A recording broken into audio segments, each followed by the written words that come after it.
August 1st, 1943, 11:23 p.m. 18,000 feet above the North Sea, the stars were wrong. I'd been navigating by celestial observation for 7 months, had guided our B-24 Liberator across the Atlantic, through training missions over England, on 12 combat raids into occupied Europe. I knew the night sky better than I knew my own hometown, could identify constellations at a glance, could calculate our position using star sightings and a sextant with accuracy that amazed even the old-timers. But tonight, staring through the Astrodome at familiar stars that should have told me exactly where we were. I had no idea where we were going.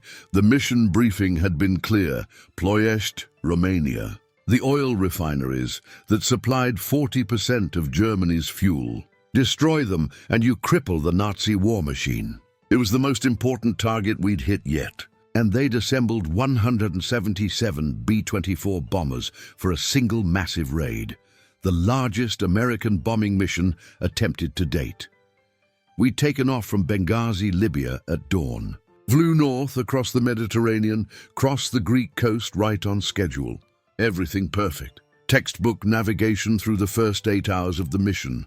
Then we hit the clouds, not the scattered cumulus we'd been briefed to expect, but solid overcast that stretched from 10,000 to 20,000 feet. We'd been flying blind for 90 minutes, and when we finally broke through into clear sky, nothing looked right. Navigator to pilot, I called through the intercom, keeping my voice steady even though my heart was hammering. I need a few minutes to get a fix on our position. Roger that, Mitch. Make it quick. We're supposed to hit the initial point in 40 minutes. Lieutenant Colonel Jerstad's voice was calm, professional. He was leading the entire 93rd Bomb Group today, 9 aircraft in tight formation, part of the massive strike force. He trusted me to get us there. They all did. I was the navigator. That was my job. I grabbed my sextant and climbed into the Astrodome, a clear bubble on top of the fuselage that gave me unobstructed views of the sky. Sighted on Polaris first, the North Star, steady and reliable. Took readings on Vega and Deneb, calculated altitude angles, compared them to my tables, worked the mathematics. The answer came up wrong. Had to be wrong. According to my calculations, we were 50 miles south of where we should be. 50 miles off course, after navigating perfectly for 8 hours. I rechecked. Same answer, rechecked again. Still wrong. Navigator to pilot. Sir, I'm showing us significantly off course. Request permission to recommend a heading correction. How far off? This was the moment. This was where I admitted that somehow, despite all my training and experience and 7 months of perfect navigation, I'd made a catastrophic error that had taken 9 bombers and 63 men 50 miles in the wrong direction. Approximately 50 miles south of planned track, sir. Silence on the intercom. Then that can't be right, Mitch. Check again. I've checked 3 times, sir. The stars don't lie. More silence. I could imagine the conversation in the cockpit, Jerstad and Major Barber, the co-pilot, looking at each other, wondering if their navigator had lost his mind or if we really were that far off course. All aircraft, this is lead. Formation will execute a course correction, heading 350. Navigator says we drifted south in the clouds. I heard the skepticism in his voice. Drifted south. Like we were a sailboat, caught in a current instead of 9 4-engine bombers, flying precise headings in formation. But the wind. God, the wind. We'd been briefed on prevailing winds, had calculated drift and made corrections. But winds at altitude don't always match predictions. And flying blind for 90 minutes through clouds, we'd had no visual references to confirm our track. The wind could have been pushing us sideways the whole time, and we'd never have known. The formation turned north. I watched through the Astrodome as all 9 Liberators adjusted course in perfect synchronization. 63 men following my calculations. Trusting my math, betting their lives that a 24-year-old former surveyor from Colorado could read the stars correctly.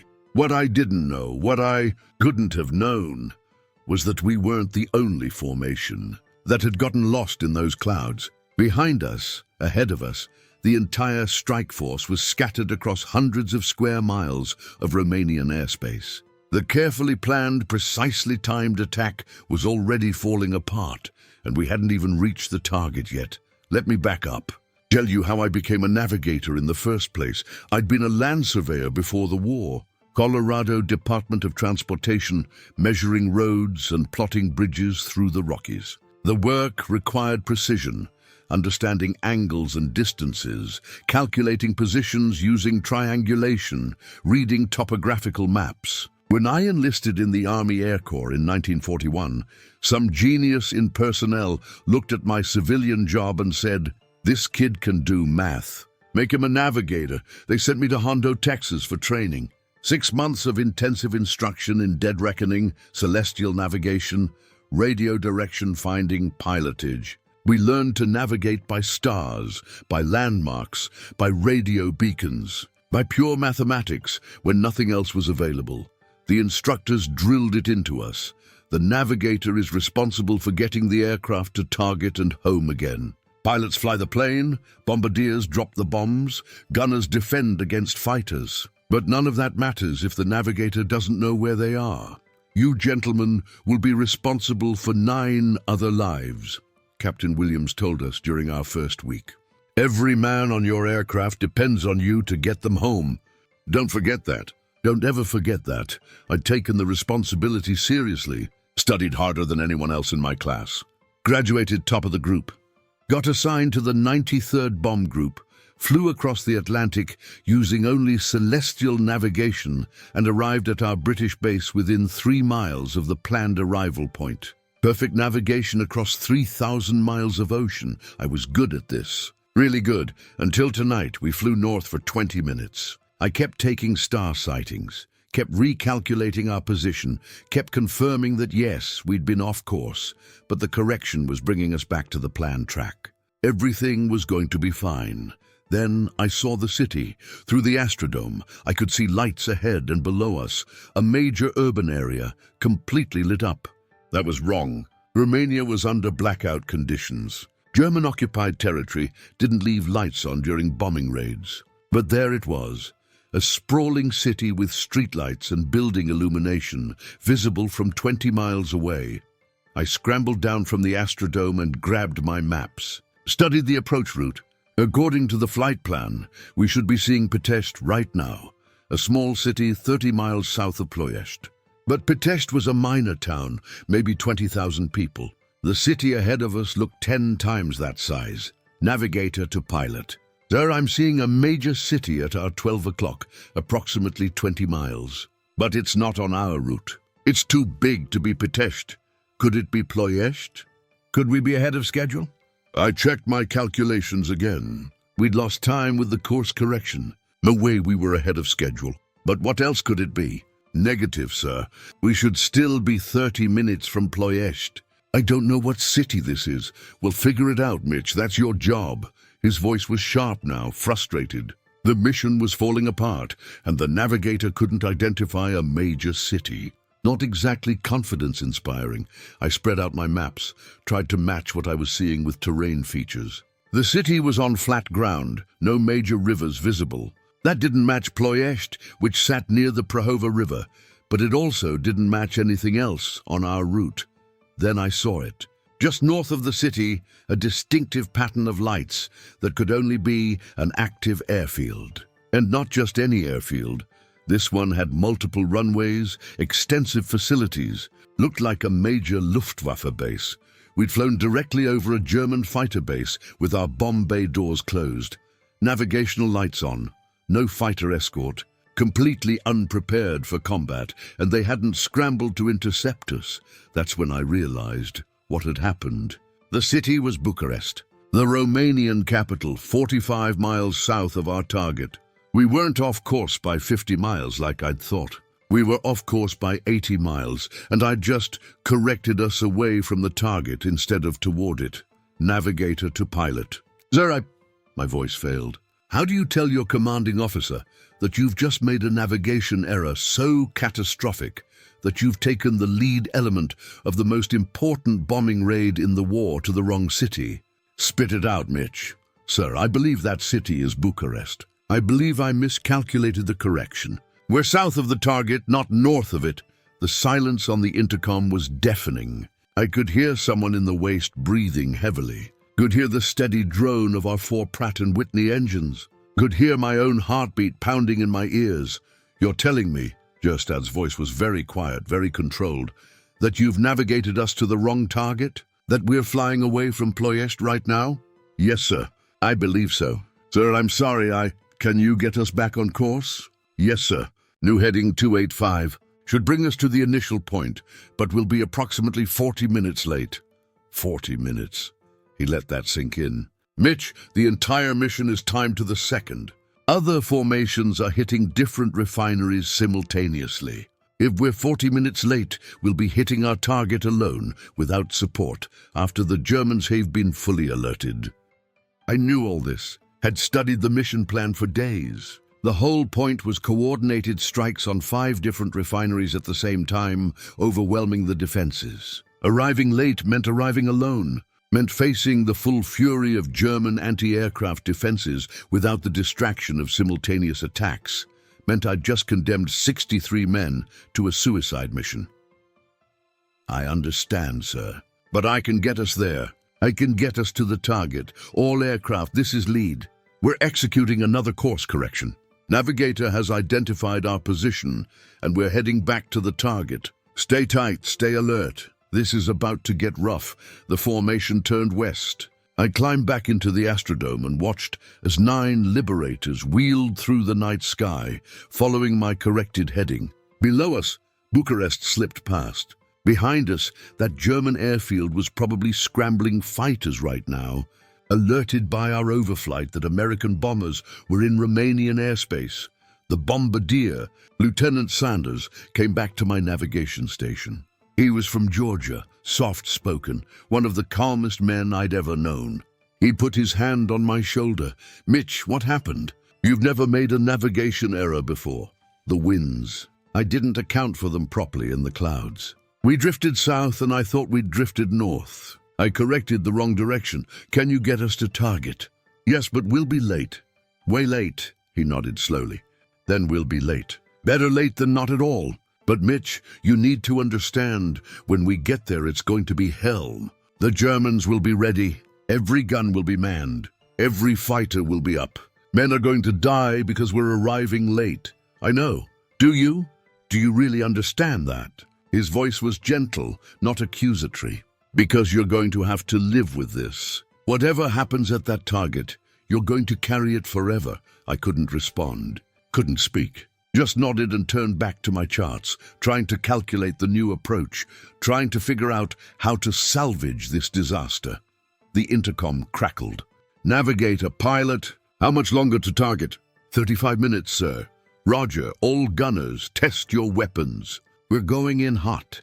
I heard the guns cycling. 10 50 caliber machine guns, 2 in the nose turret, 2 in the tail, 2 in each waist position, 2 in the ball turret under the fuselage. We were designed to defend ourselves, but the real defense was supposed to be coordination. Hitting fast, hitting together, overwhelming the defenses. Now we'd be hitting alone. The Romanian countryside slid past below us. I could see villages, roads, the occasional train. Everything looked peaceful from 18,000 feet. No indication that we were about to fly into one of the most heavily defended targets in occupied Europe. Navigator to pilot. IP in 10 minutes. Turn to heading 270 after the IP. That will line us up for the bomb run on the Steaua Romana refinery. Roger. Bombardier, you ready? Ready, sir. Once we're on the bomb run, I'll take control. Just give me a straight course. 5 minutes. I could see fires ahead. Other formations had already hit their targets. I could see the orange glow of burning refineries, could see anti-aircraft fire lighting up the sky like fireworks. The coordinated attack was still happening, but we weren't part of it. We were the late arrivals, the stragglers, the group that was about to fly into a fully alerted defense network. All aircraft were approaching the initial point. Stay in formation. No evasive action on the bomb run. The bombardier needs a steady platform. The IP came up, a distinctive intersection of roads and railway lines that marked where we'd turn onto our final approach. I called it out, Gerstad turned the formation, and we lined up for the run into Ploiești. The flak started immediately. German 80 mm anti-aircraft guns, dozens of them, all firing at our formation. Black bursts appeared around us, so close I could hear the shrapnel hitting our fuselage. The bomber shuddered and bounced as concussions hit us. "Stay steady," Sanders called from the bombardier position. "I need 30 more seconds, 30 seconds." An eternity in heavy flak. I watched through the Astrodome as the bomber on our right took a direct hit. The shell exploded inside the fuselage, and I saw fire bloom from multiple openings. The aircraft dropped out of formation, falling, and I counted parachutes. 3, maybe 4. Not enough. That was the Joycey bounce, piloted by Captain Anderson. 45 men I'd played cards with in the barracks, gone in an instant because we were late, because the Germans were ready, because I'd navigated us to the wrong target, bombs away. Sanders released our load, 8 500-pound general-purpose bombs. I felt the aircraft leap upward as 4,000 pounds of ordnance left the bay. Through the Astrodome, I watched them fall, watched them impact the refinery below, watched secondary explosions as they hit something volatile. "Good hit," Sanders called. "We hit the cracking towers dead center. All aircraft turn left to heading 180. Let's get out of here." The formation turned south, away from the target, trying to escape the flak. But the Germans weren't done with us. As we cleared the refinery area, I saw them, Messerschmitt 109 fighters, at least 20 of them, climbing to intercept. "Fighters, 11 o'clock high," the top turret gunner called. "Steady, gunners. Fire when they're in range." The fighters came in fast, cannon and machine guns blazing. Our defensive fire met them, 50-50 calibers from our 5 remaining aircraft, creating a curtain of lead that the Germans had to fly through to attack us. One fighter exploded, hit by concentrated fire from multiple bombers. Another spun away, smoking. But the rest pressed their attacks, and we were taking hits. I felt our aircraft shudder as cannon shells punched through the fuselage. Heard someone scream over the intercom. "Smelled smoke and hydraulic fluid. We've lost number 3 engine."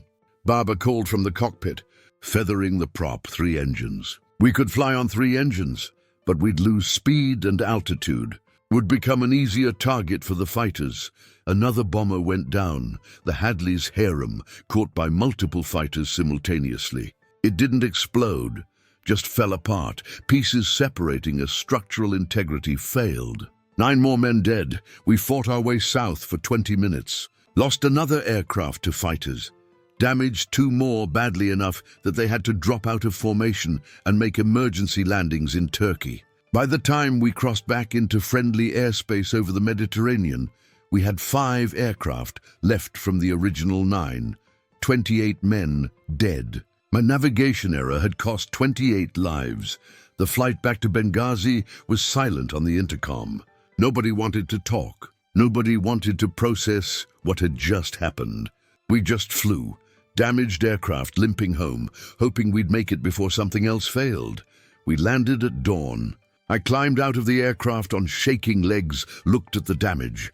Over 200 holes in our fuselage, 1 engine destroyed, hydraulic systems barely functional. We'd been torn apart, but had somehow stayed in the air. Gerstad found me by the aircraft. His face was gray with fatigue and stress. "Colonel, I'm sorry. He held up his hand. "Later, Mitch. Right now I need to debrief and file my after-action report. You'll need to explain exactly what happened with the navigation. Be ready."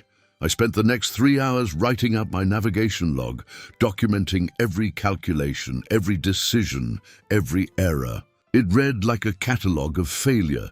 Initial heading correct. Wind calculations incorrect. Cloud drift miscalculated. Course correction applied in wrong direction. City identification error. Second correction too late. Each line was another indictment. Another piece of evidence that I'd failed in the most basic way possible. I'd gotten lost. The formal inquiry started 2 days later. They assembled everyone who'd survived the mission in a briefing room at Benghazi. Colonel Timberlake, commanding the 93rd Bomb Group, sat at a table with 3 other senior officers. They'd reviewed my navigation logs, had interviewed Jerstad and the other pilots, had reconstructed our flight path. "Lieutenant Mitchell," Timberlake began, "do you understand why we're here?" "Yes, sir. My navigation errors resulted in mission delays and casualties. I'm responsible. Walk me through what happened." "Start with the cloud cover over Greece," I explained it all. "The solid overcast that had forced us to fly on instruments for 90 minutes. The lack of visual references. The stronger-than-predicted winds at altitude. My initial position fix that showed us south of course when we were actually north of course. Why did you think you were north of course when you were actually south?" One of the officers asked. "I misread the star position, sir. I was looking at the wrong reference point. When I corrected north, I was actually taking us further south." "You misread the stars? You, the navigator who crossed the Atlantic with perfect accuracy, who's had 0 navigation errors in 12 previous missions. You just misread the stars." "Yes, sir. I don't have a better explanation. I made a mistake," they conferred quietly among themselves. I stood at attention waiting for the verdict. Court-martial, probably. Reduced in rank. Possibly removed from flight status. All outcomes I deserved. Timberlake finally spoke. "Lieutenant, the mission was a disaster from start to finish. Multiple formations got lost in those clouds. The carefully timed attack fell apart when everyone arrived at different times. Your error contributed to that chaos, but you weren't solely responsible. However, you were directly responsible for taking your formation to the wrong target, which resulted in a 40-minute delay that cost 4 aircraft and 28 lives. That's not something we can overlook. I understand, sir. I accept full responsibility. That said," he continued, "when you realized your error, you corrected it. You got your formation to target. The bombs hit the refinery. Your aircraft made it home despite catastrophic damage. You didn't panic, didn't freeze, didn't make the situation worse with additional errors. You're being formally reprimanded, and the reprimand will remain in your service record. But you're not being removed from flight status. We need experienced navigators, and you'll learn from this mistake. Dismissed." I saluted and left, not sure if I'd been punished or pardoned. Jerstad found me that evening at the base bar. I was on my 4th drink, trying to drown the image of those aircraft exploding. Those parachutes opening too late. Those men who died because I couldn't read a map correctly. "Mitch," he said, sitting down, "you need to hear something." "Sir, I already know what I need to hear. I screwed up. Men died. I'll carry that forever. That's true. But you also need to hear this. Every navigator makes mistakes. Every single one. The difference is whether you learn from them or let them destroy you. 28 men, sir. How do I learn from that? By being better. By double-checking everything. By understanding that navigation isn't just math and star sightings. It's responsibility. It's recognizing that every calculation you make, every course correction you plot, directly impacts whether your crew lives or dies." He ordered a drink, sat quietly for a moment. "I'm putting you back on flight status. Next mission you're navigating, because if you don't get back in that aircraft, you'll never forgive yourself. The mistake will define you. Maybe it should define me. No, your response to the mistake should define you. Are you the navigator who made one catastrophic error and quit? Or are you the navigator who made one catastrophic error, learned from it, and went on to bring his crew home safe on every subsequent mission? I flew 23 more combat missions with the 93rd Bomb Group.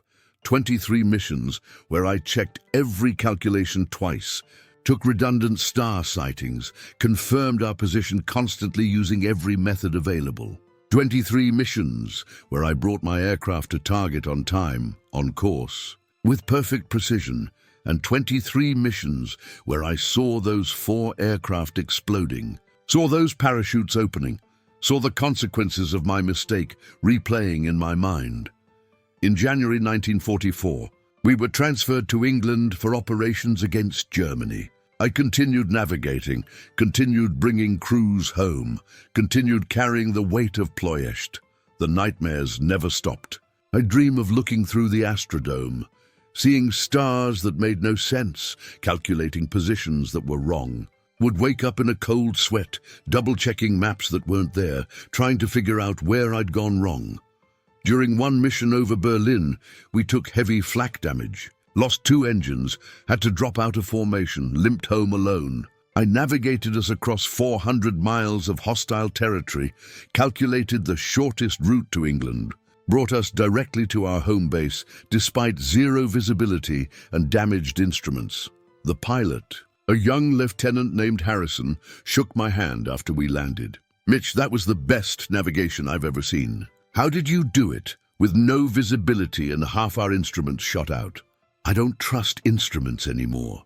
I triple-check everything using multiple methods. Stars, dead reckoning, radio beacons, everything. That's paranoid.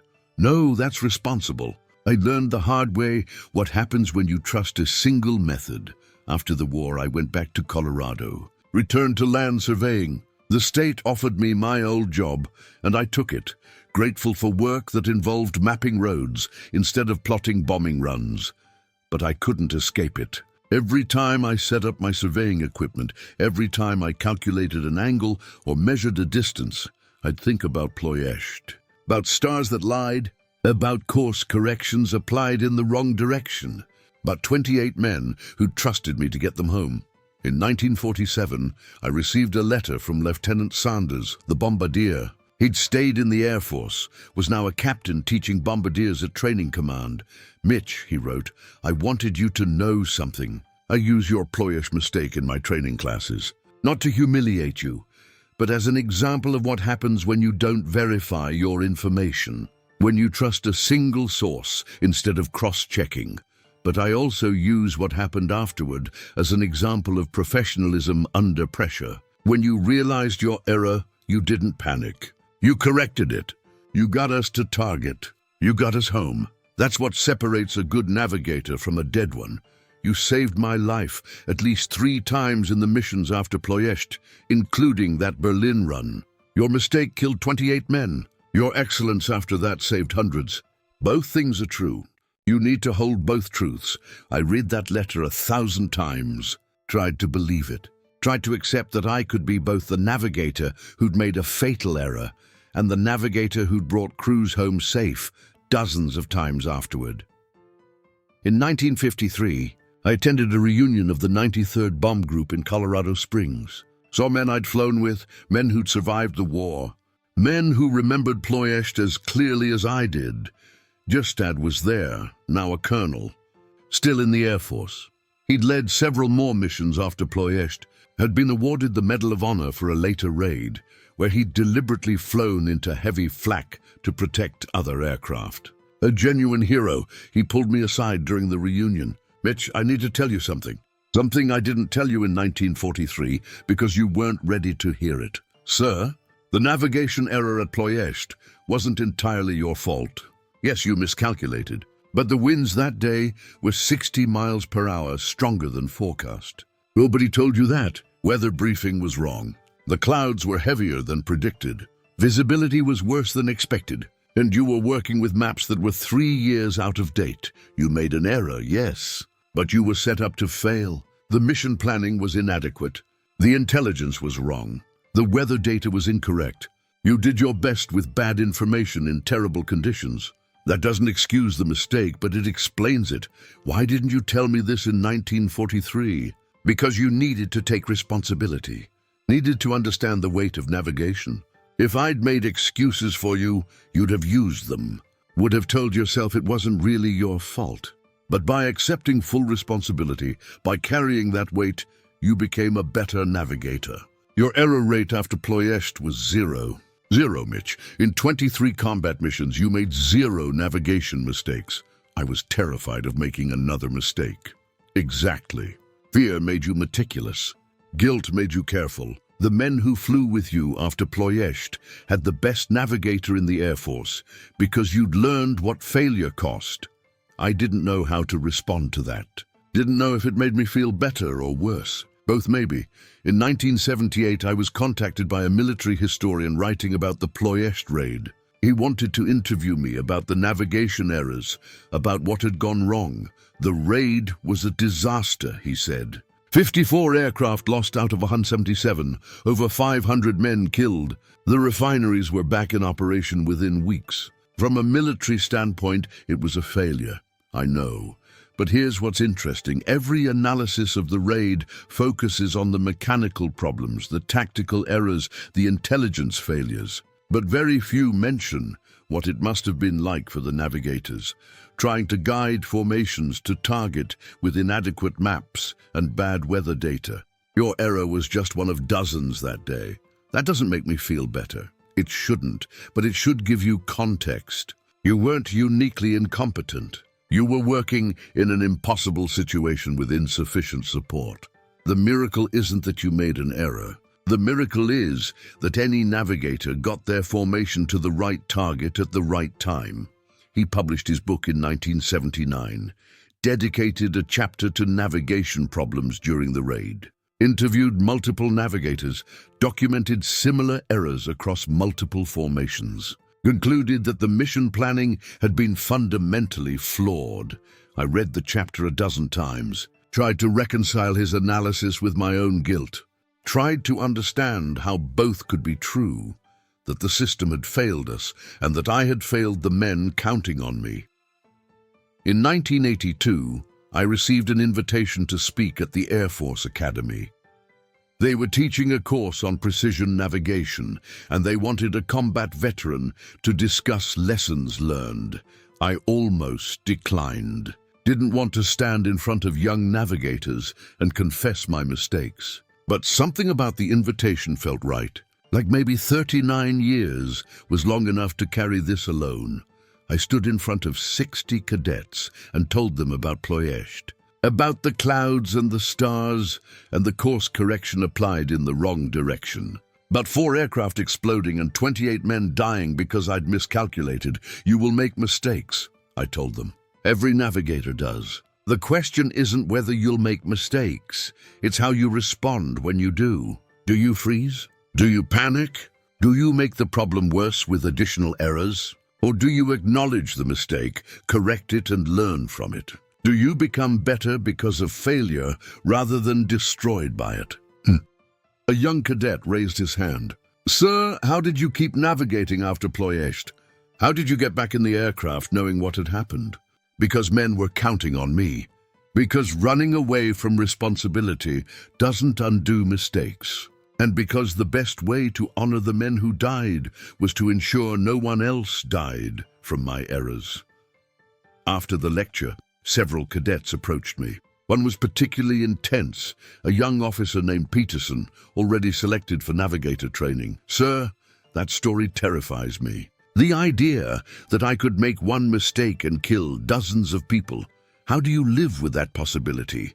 You don't ignore it. You don't pretend it can't happen. You carry it as motivation to be better, to check everything twice, to never trust a single source, to understand that navigation isn't just math, it's lives.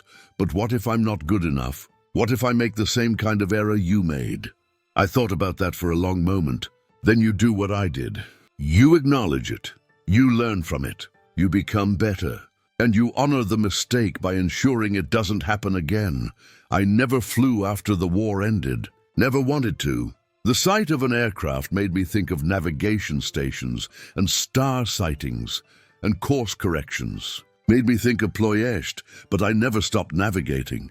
In my surveying work, I applied every lesson I'd learned in combat. Triple-checked measurements, used multiple methods to verify positions, approached every calculation with the understanding that errors had consequences. My colleagues thought I was obsessive.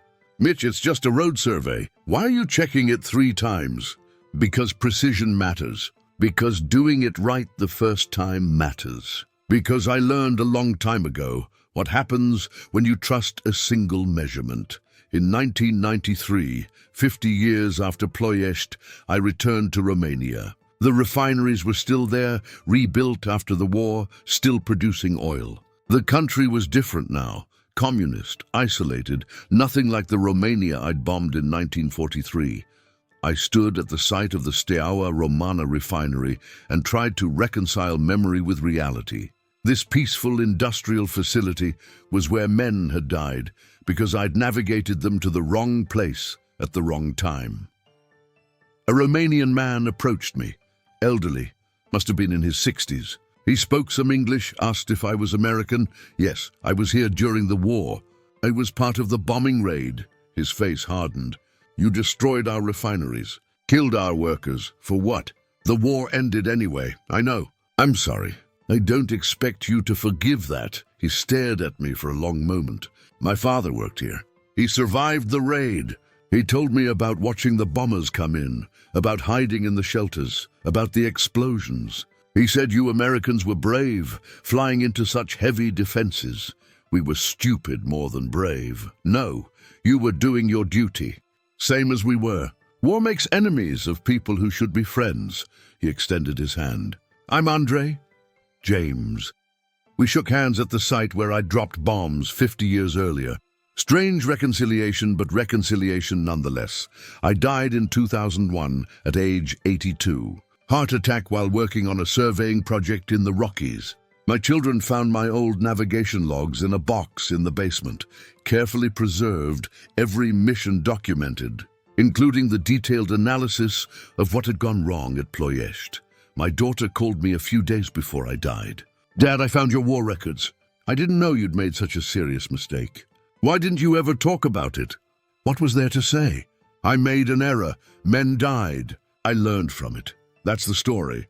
But you carried it for 60 years. Never forgave yourself. Some mistakes you don't forgive. You just learn to carry them better. At my funeral, my son read from my navigation logs.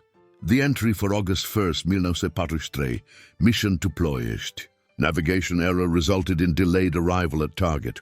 4 aircraft lost. 28 casualties. Error attributable to incorrect wind calculation and misidentification of celestial reference points. Lesson learned, never trust single-source navigation. Always verify position using multiple methods. The cost of error is measured in lives. Then he read from my final mission entry, January 15th, 1945, mission to Berlin. Heavy flak, lost 2 engines, 0 visibility for return flight. Navigated 400 miles to home base using dead reckoning and radio beacons. All crew returned safe. 36th consecutive successful navigation since August 1943. The cost of precision is vigilance. The reward is bringing them home. My daughter spoke at the funeral about finding those logs, about understanding for the first time what I'd carried my entire adult life. My father never talked about the war, she said. Never shared stories, never attended reunions until late in life, never displayed his medals. I thought he was just modest, but reading these logs, I understand now, he was carrying the weight of a mistake that killed 28 men, and he honored them by being perfect afterward. 36 missions without error. Hundreds of men brought home safely because one mistake taught him the cost of failure. That was my father. A man who learned from tragedy, who transformed guilt into excellence, who understood that the only way to honor the dead was to protect the living. After the funeral, a retired Air Force colonel approached my family. He was in his 70s, walked with a cane, had the bearing of a career military man. I flew with your father, he told my children. Not on the Ploiești raid, I came later in 1944, but I flew 15 missions with him as navigator, including that Berlin run where we got shot to pieces. He saved my life at least 3 times. I never knew about Ploiești until today. He never mentioned it, but it explains everything about how he navigated. The constant position checks, the redundant calculations, the way he'd verify our heading using 3 different methods. We thought he was just paranoid. Turns out he was haunted. My son asked him, did he ever talk about making mistakes? Once. We were over Munich taking heavy flak and I was terrified. Kept thinking we were going to get hit, going to go down. Your father was calm as glass, taking star sightings like we were on a training run. I asked him how he stayed so calm. He said, because panic causes mistakes and mistakes kill people. I learned that lesson once. Don't plan to learn it again. That was all he'd say about it. The colonel paused, looked at my family. Your father was the best navigator I ever flew with. But more than that, he was the most conscientious. Every mission, every calculation, every decision was made with the understanding that lives depended on accuracy. That's rare. Most people do their jobs competently. Your father did his job like the world would end if he made an error, because for him it had. My daughter said quietly, yes, and he made sure it never did again. 50 years later, the full truth in 2015, the Air Force released classified documents from World War II, including detailed after-action reports and navigation logs from the Ploiești raid. Military historians began a comprehensive analysis of what had actually happened that August day in 1943. What they discovered changed the narrative. The weather briefing given to navigators had been catastrophically wrong. Winds at altitude had been 75 mph instead of the predicted 20 mph, a margin of error so large that accurate navigation was nearly impossible. The maps provided to navigators were based on 1939 Romanian surveys, 4 years out of date, missing new roads, railways, and urban development. The celestial navigation tables used by the Air Force in 1943 contained calculation errors that wouldn't be discovered and corrected until 1946. Most significantly, the clouds over Greece had contained severe turbulence that had scattered the formation without anyone realizing it. Multiple formations had become separated in those clouds, each one emerging dozens of miles from where they thought they were. Of the 177 aircraft that launched, only 91 actually hit their assigned targets. The rest either bombed wrong targets, turned back with mechanical failures, or were shot down before reaching Romania. The carefully coordinated attack had been chaos from the start. Dr. Sarah Mitchell, James Mitchell's granddaughter, now a military historian at the Air Force Academy, published a comprehensive analysis of her grandfather's navigation during the raid. My grandfather blamed himself for 58 years. She wrote in her 2018 book, Navigating Through Darkness, the Ploiești Raid Reconsidered. He carried the guilt of those 28 deaths until his own death. But the newly released documents show that his error was one of dozens that day, caused by systemic failures in mission planning, inadequate weather intelligence, and outdated equipment. More importantly, his response to the error, the recalculation, the correction, the successful navigation to target, despite being 40 minutes late, demonstrated exactly the kind of professionalism and calm under pressure that the Air Force tried to instill in all its navigators, and his subsequent perfect record, 36 missions without a single navigation error, represents not just redemption but excellence born from understanding the cost of failure. She interviewed surviving crew members who'd flown with her grandfather. Most were in their 90s now, final witnesses to a war that had shaped the 20th century. Captain Robert Harrison, the pilot from the Berlin mission, was 96 and living in a retirement home in Arizona. Your grandfather, he told Dr. Mitchell, was haunted by something that wasn't entirely his fault. But that haunting made him the navigator every pilot wanted. Because he understood something most people don't, that competence isn't enough. You need to be better than competent when lives depend on you. After Ploiești, he was obsessive about accuracy. Would spend hours calculating alternate routes, backup plans, contingencies. The rest of us thought he was excessive. But when we got hit over Berlin, when we lost instruments and engines and were limping home blind, that obsessiveness saved our lives. He plotted a course using dead reckoning and star sightings, brought us directly to base in zero visibility. No radar, no radio beacons, just math and determination. That's not competence. That's mastery born from understanding what failure costs. The interviewer asked, did he ever talk about the men who died at Ploiești? Never by name. But once, late in the war, we were drinking at the officers' club and he got quiet. Said something like, every mission I bring the crew home is one more debt paid. But the ledger never balances. 28 men will always be 28 men. I didn't understand what he meant then. Reading your research, I understand now. He was trying to earn forgiveness for something that maybe didn't need forgiving. Or maybe couldn't be forgiven. I don't know. But he spent his whole life trying. Dr. Mitchell's book became required reading at the Air Force Academy's navigation school. Not as a story of failure, but as a case study in professional responsibility, learning from mistakes, and the psychological burden carried by those whose errors cost lives. She dedicated the book to my grandfather, James Mitchell, who taught us that excellence is built on the ruins of failure, that responsibility means carrying weight even when it's not entirely yours to carry, and that honor lies not in perfection, but in the response to imperfection. The lesson, the story of James Mitchell, the navigator who got lost over Romania, isn't really about navigation. It's about how we carry our mistakes, how we learn from failure, how we transform guilt into something productive. He made an error that contributed to the deaths of 28 men. That's an irrefutable fact. But he spent the rest of his life ensuring that error was never repeated. Flew 36 more missions with perfect accuracy, brought hundreds of men home safely, applied the lesson of Ploiești to every subsequent flight, every navigation calculation, every decision. Was that enough? Did 36 perfect missions balance against one catastrophic mistake? The mathematics of guilt don't work that way. There's no equation that makes 28 deaths acceptable because you saved 200 lives afterward.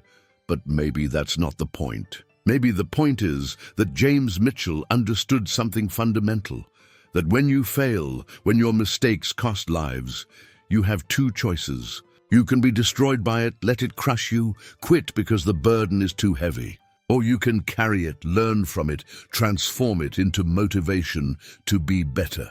He chose the second path, chose to be the navigator who'd learned what failure cost, chose to spend 58 years being better because of one terrible mistake. That's not redemption. Redemption implies forgiveness, implies the slate being wiped clean. James Mitchell never wiped his slate clean. He carried those 28 names until the day he died, but he honored them.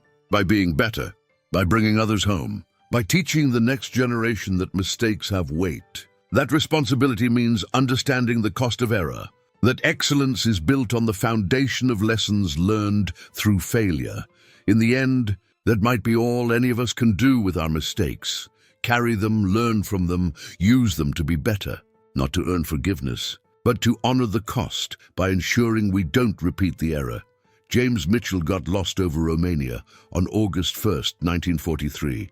He spent the rest of his life finding his way home, not to Colorado, but to a kind of peace that comes from understanding that perfection is impossible, but excellence is achievable, that mistakes are inevitable, but learning from them is a choice. That guilt can be either a prison or a teacher. He chose to let it teach him, and in that choice lies the real story. Not of the navigator who got lost, but of the man who found his way despite it.